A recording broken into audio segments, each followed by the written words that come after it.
जय सिया राम।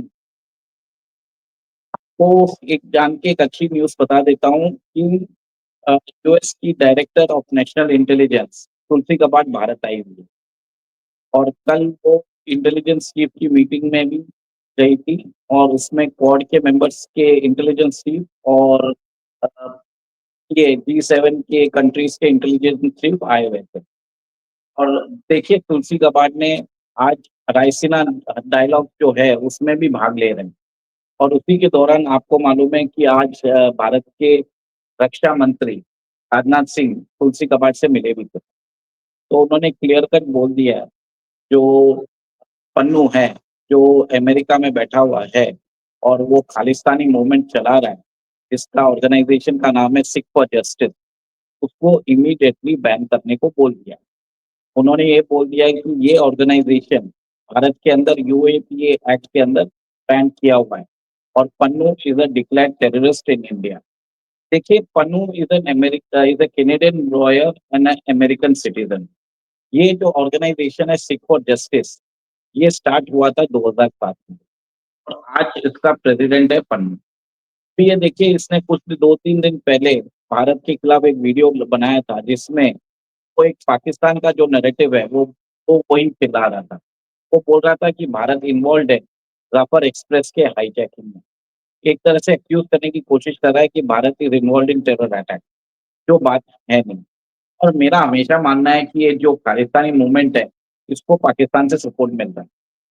और मेरे हिसाब से जिस हिसाब से क्लियर स्पीकिंग आज तुलसी गबार्ड के साथ की है डिफेंस मिनिस्टर राजनाथ सिंह ने, इससे एक तरह से क्लियर मैसेज दिया जा रहा है यूएस को भी कि ये जो स्टेटमेंट दिए जा रहे हैं प्रमुख के, जिसमें उन्होंने ऐसे भी स्टेटमेंट दिए हैं कि महाकुंभ के दिन वो टारगेट करने वाले हैं। उन्होंने इंडियन पार्लियामेंट को वो उड़ाने की धमकी दे रखे हैं। उन्होंने भारतीय प्राइम मिनिस्टर मोदी जी को मारने की धमकी दे चुके हैं।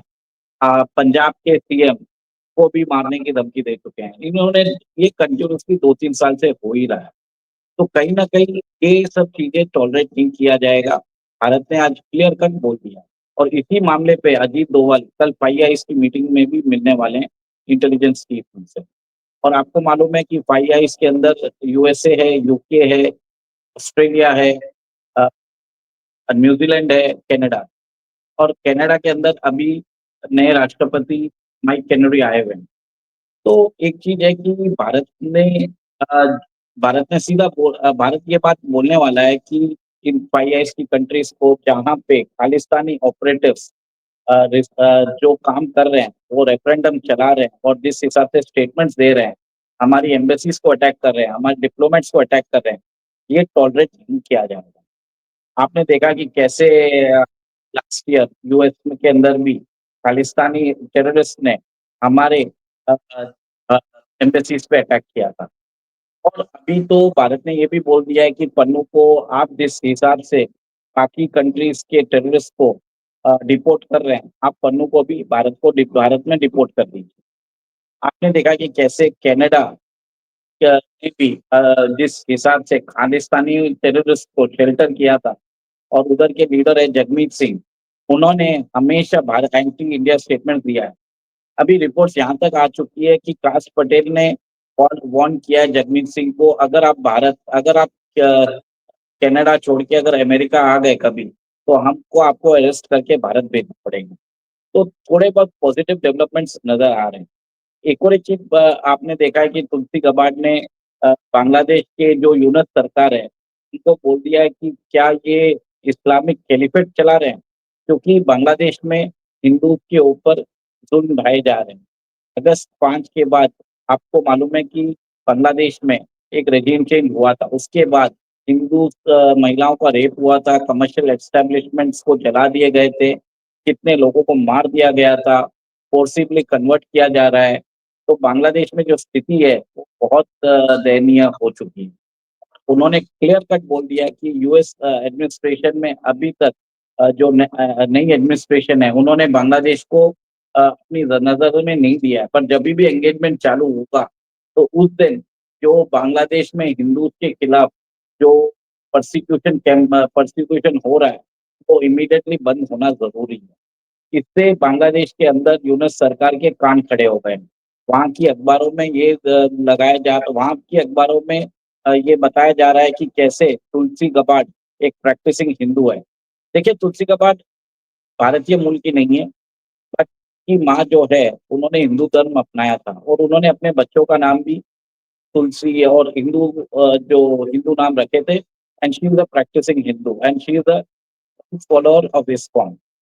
तो कहीं न कहीं को मालूम है कि जब अ, प्रेसिडेंट ट्रम्प कैंपेनिंग पे थे, उन्होंने बांग्लादेश में हिंदूज़ के अगेंस्ट जो अत्याचार हो रहे थे, उसके ऊपर बात की। तुलसी गबार्ड ने भी टाइम एंड अगेन ये बात रेज़ की है और उसके बाद देखिए, उन्होंने पाकिस्तान पे आए और उन्होंने ये भी बोल दिया कि पाकिस्तान के अंदर जो जिहादी टेररिज़्म है, वो अमेरिका की सिक्योरिटी के लिए भी बहुत बड़ा प्रॉब्लम हो रहा है। देखिए, ये बहुत ही इम्पोर्टेंट स्टेटमेंट है। जो डायरेक्टर ऑफ नेशनल इंटेलिजेंस होता है अमेरिका में, वो यूएस के अंदर जितनी भी इंटेलिजेंस एजेंसीज़ है, जैसे एफबीआई है, सीआईए है, होमलैंड सिक्योरिटी है, सबसे इंटेलिजेंस गैदरिंग करती है। और ये इंटेलिजेंस गैदरिंग करके एक समरी बना के ये president, Congress, senate, speaker of the house सबको ब्रीफिंग करते हैं। देखिए, अगर कुछ भी काम अगर वर्ल्ड में जो यूएस के जो एग्ज़ीक्यूट करती है, वो सीआईए करती है, पर उसका दायरा कैसे होना चाहिए, वो अमेरिकन इंटरेस्ट में है क्या नहीं है, उसको तय करती है डीएनआई। तो ये बहुत ही इम्पोर्टेंट पोस्ट है, आप समझ जाएँगे। तो कहीं न कहीं एक तरह से उन्होंने पाकिस्तान के ऊपर भी बोल दिया है कि पाकिस्तान की जो टेरर इकोसिस्टम है, वो यूएस के लिए खुद के लिए खतरा हो चुका है। आपको मालूम है कयास ये भी लगाए जा रहे हैं कि पाकिस्तानी नेशनल जो पाकिस्तानी पासपोर्ट होल्ड कर रहे हैं, उनको शायद अमेरिका बैन कर दे। क्योंकि रिपोर्ट्स आ रही है कि पाकिस्तान का जो टेरर इंफ्रास्ट्रक्चर है, वो वापस शायद 9/11 अटैक्स अमेरिका में कर सकता है। ये कयास लगाए जा रहे हैं। अमेरिका ने अपनी एडवाइज़री में बोल भी दिया है अपने सिटिज़न्स को कि you don't travel to Pakistan, क्योंकि उन्होंने क्लियर कट बोल दिया है कि बलूचिस्तान मत जाइए, खैबर पख्तूनख्वा मत जाइए, एलओसी मत जाइए, क्योंकि पाकिस्तान में सिचुएशन खराब होती जा रही है। और जैसे ही पाकिस्तान में सिचुएशन खराब होगी, उसका स्पिल ओवर इफ़ेक्ट सब जगह आने वाला है। और देखिए इस बात में अभी आप देख लीजिए कि प्रधानमंत्री मोदी जी ने भी आज एक और एक चीज़ बोली है न्यूज़ीलैंड के राष्ट्रपति को जो भारत आए हुए हैं, उनको भी क्लियर कट बोल दिया है कि न्यूज़ीलैंड के अंदर जो खालिस्तानी एक्टिविटीज़ चल रही है, जिसमें वो रेफरेंडम करा रहे हैं, उन्होंने एक रेफरेंडम किया भी था अ, नवंबर में जिसमें 37,000 लोगों ने भाग लिया। तो उन्होंने उनको भी बोल दिया कि you stop all the terror activities in New Zealand. New Zealand चाहता है कि भारत के साथ के डिफेंस अ, टाइज़ अच्छे हो जाए, फ्री ट्रेड एग्रीमेंट हो जाए, तो वो बहुत सारे डिफेंस और बहुत सारे एग्रीमेंट्स चाहता है। इसमें न्यूज़ीलैंड की खुद की मजबूरी है क्योंकि चाइना ने अभी न्यूज़ीलैंड के एक्सक्लूसिव इकोनॉमिक ज़ोन में अपने वॉरशिप्स भेज के चाइना ने वहाँ पे जाके लाइव ड्रिल्स किए। तो कहीं न कहीं न्यूज़ीलैंड को लग रहा है कि the only country which can save them is India. और को ये भी मालूम है कि ऑस्ट्रेलिया ने भी एक road map of economic engagement with India वाला एक डॉक्यूमेंट निकाल दिया। तो ये जितनी भी कंट्रीज़ है 5 आइज़ की वो चाहते हैं कि भारत के साथ ट्रेड एग्रीमेंट्स हो। तो भारत ने भी क्लियर कट बोल दिया है कि आपको खालिस्तान के इश्यू को रिज़ॉल्व करना ज़रूरी है और इसी के दौरान कल डोभाल साहब अ, ये इंटेलिजेंस चीफ से मिलने भी वाले हैं। इसी बीच खबर आई है कि भारत के जो कॉमर्स मिनिस्टर हैं, पीयूष गोयल, उन्होंने बोल दिया है कि अपने भारत के इंडस्ट्रीज़ को बोला है कि आप चाइनीज़ इम्पोर्ट को रिप्लेस करिए अमेरिकन गुड्स से। देखिए, अभी ट्रम्प का जो रेसिप्रोकल टैरिफ है, वो 2 अप्रैल से लगने वाला है। तो भारत चाहता है कि ये जो ट्रेड टैरिफ है, वो जितना मिटिगेट कर सके, उतना करना चाहते हैं। वो भी कुछ ना कुछ उन्होंने रिस्पॉन्ड भी किया है अमेरिकन्स के जो कंसिडरेशंस है और आप देख ही रहे हैं कि कैसे टेस्ला और स्टारलिंक दोनों भारत में आ रहे हैं और किस हिसाब से उन्होंने बजट में भी ड्यूटीज़ रिड्यूस की है और भारत उधर से एलएनजी और पेट्रोल भी ज़्यादा अमेरिका से मँगवाने वाला है। तो पीयूष गोयल जी ये चाहते हैं कि चाइना के साथ जो हमारा जो ट्रेड डेफ़िसिट है, वो कम हो जाए और यूएस के साथ जो ट्रेड सरप्लस है, वो भी कम हो जाए। तो एक तरह से भारत चाहता है कि बैलेंसिंग एक्ट कर रहा है। वो चाहता है कि अमेरिकन मार्केट्स उनका बना रहे और वो पाकिस्तान चाहता है कि अमेरिका यहाँ पे इन्वेस्टमेंट करे, ट्रेड बरोबर चलता रहे और इंडिया और अमेरिका का जो ट्रेड है, जो अभी $120 बिलियन है, वो 2030 तक दो $500 बिलियन करना चाहते हैं। तो ये 500 बिलियन करने के लिए वो एक तरह से उन्होंने एक तरह से एक फ़ॉर्मूला सजेस्ट किया है। इसके लिए वो इंडस्ट्री एक्सपर्ट से मिल भी रहे हैं और एक तरह से एनकरेज किया जाएगा कि भारतीय कंपनीज़ अमेरिकन प्रोडक्ट्स को यूज़ करें रादर देन चाइनीज़ इम्पोर्ट।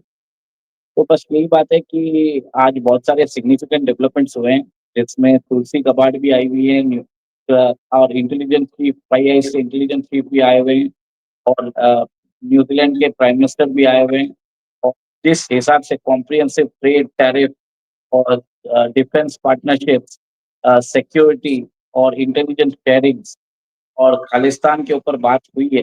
एक बहुत ही इम्पोर्टेंट डे था आज।